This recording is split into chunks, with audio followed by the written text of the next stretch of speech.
Hello, children. How are we? Yes, I've been gone for a little bit. Didn't make any videos because I got a little sick. So I don't know, a little COVID or something because it was totally stuffed up and sore, but no other real symptoms. Maybe it was just a cold. And then we went on a little bit of a vacation. But we are back. Poketracks is here.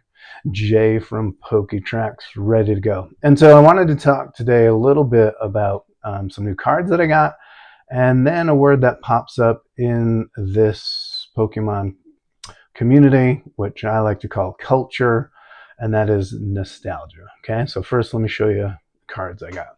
So the first couple I got from eBay for the first time, individual cards, right? So there we got the Deoxys VMAX Crown Zenith, very nice. And I'm going to talk about this card quite a bit today. It's not my favorite card, but I think it's an important card for me. Then Temporal Forces, Gouging Fire. It's a beautiful card. I do have the Walking Wake, and I don't have the Raging Bolt from Temporal Forces, but I'll show you the Raging Bolt I did get. And then just the other day I got back from vacation and I took in, as I said before, like I got a bunch of Destined Rivals. Like that was the most capitalized I had been. I was totally ready, and I was just waiting for a couple weeks to pass so that I could take my cards in, the doubles and everything that I got to trade. And so I did that the other day on Tuesday, and one of the cards I got, which I wasn't even planning on, but is this Charizard with a Mewtwo, this promo from Little Sword and Shields. But it's a beautiful card, and it has my favorite character Mewtwo in there. So it's kind of a fun card. And like I said, I wasn't really planning on getting it. Here's what I was planning. And here's the Raging Bolt from Prismatic. All right, so I've gotten a decent amount of good cards from Prismatic. I traded the Jolteon for the Roaring Moon, like straight up. And then I was looking for this Raging Bolt. I just really like the character. I do like the artwork, the purples and everything.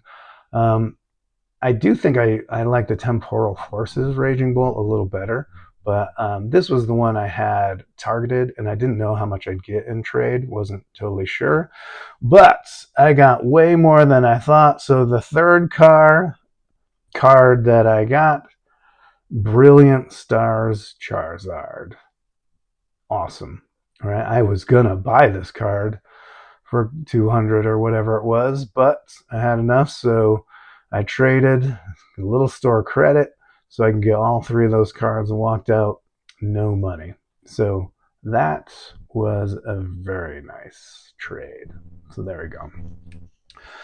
So as it was said, what I want to talk about is the word nostalgia, and people bring it up a lot for why others might collect cards or other collectibles with baseball and stuff. And that's true. I did with my little brothers and my dad.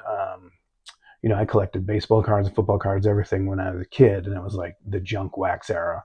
Although we did have the Griffey Juniors and Barry Sanders and all those like Fleer 86, Will Clark, um, Mark McGuire, USA Photo, like had some real decently valuable cards.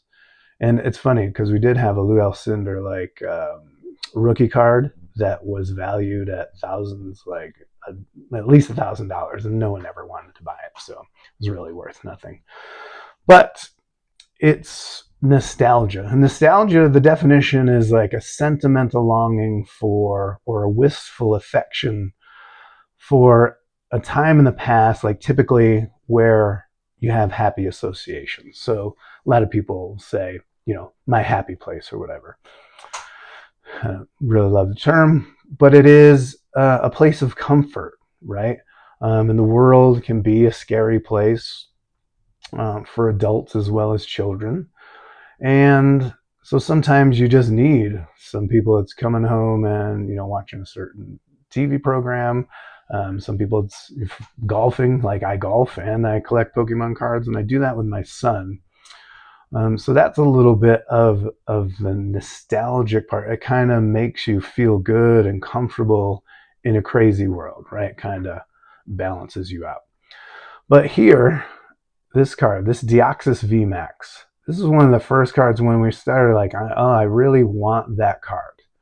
And maybe some of you have made this association. Again, I'm older, I'm not a kid. Um, but it reminds me of Robot from Lost in Space, right? Danger, Will Robinson. Danger, Will Robinson. You know, that was a program that you watched on TV, like you stayed home sick from school and you watched The Price is Right and like The Brady Bunch. And you did have Lost in Space. And I wasn't even a huge Lost in Space fan. It was black and white. But they did remake that on Netflix, and I think Matthew LeBlanc was in it and others, but I didn't really pay attention. I didn't really love the show, but this card, if you look, the robot, it just reminds me so much of the Lost in Space robot in that phrase, Danger Will Robinson. It just sticks with you, right? And so I think that's one of the things about the TCG community, and especially Pokemon, is that it creates and fosters and involves culture, right? The creation of culture is really just telling stories. I talk to my students a lot about this in English. You know, why do humans tell stories? What are we trying to do? Trying to make sense of the world. And every new generation, they think they're the first to have the problems that we have. So whatever's going on in the world right now, we're trying to figure out how we move forward, right? How we stay alive. And so the stories that we have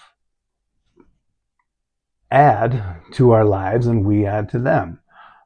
So whether it's the Garden of Eden and Paradise Lost, that idea of death. I know this is a Pokemon card channel, but the idea of loss and pain and hurt, being thrown out of the garden and locked out forever so that you have this life. And then what do you make of it? It can be uncertain at times. And when you're kids, when you first start, watching shows, you have your parents around and they comfort you and stuff, and you have your favorite shows. And those stories use other stories. So, like, you have anime, so you have a TV show, and then you have cards of Pokemon. And then the kids have their favorite characters, right? So, as I said, Pokemon came out when I was teaching kindergarten that first year. And actually, I knew a little bit more about Dragon Ball Z than I did Pokemon. But you'd see the kids gravitating toward it and getting, like stuffed animals, and now they're called plushies and stuff like that. But also the cards, and then there's toys. Behind me you have little, figures. I had a ton of Star Wars figures, and Superman, Batman, Spider-Man, all those. And those stories are used to create the culture that we reference, right? So, what's the number one phrase from Pokemon that everybody knows? Got to catch them all. Catch them all. And then if I say, follow the yellow brick road, everybody's going to know where that's from. And it's the same thing. Those phrases that get into our culture, that get into the language that we use every day, whether you're a kid or whether you're an adult, you can relate. And I think that's why people are drawn back to, collectibles or hobbies, in this case, Pokemon, even as an older person. They talk about nostalgia of when they were, of 90s kids and stuff. I was not a 90s kid. I was older than that. But the cards and the collecting, it makes you feel like you have a piece of something, and you can take out a piece of that culture and you can look at it, right? This Brilliant Stars Charizard, right? It's just like every monster. You had Godzilla versus King Kong, and here you're safe. You can watch these battles on TV. You can read about them in the books. And the Japanese culture combined with American culture, those are good things, right? It opens the world up and opens people's eyes. So maybe they don't read quite as much anymore, kids, but they collect the cards and they watch the anime and they learn about different cultures and people from far away. And you can gain a lot of empathy for humanity. Humanity longs for stories, right? What do you think Instagram, TikTok, social media, all those things are movies, television. We're just telling stories. So why do humans tell stories? Because there's danger, Will Robinson. Remember, if you can, like, comment, and subscribe. We'll see you later. Bye-bye.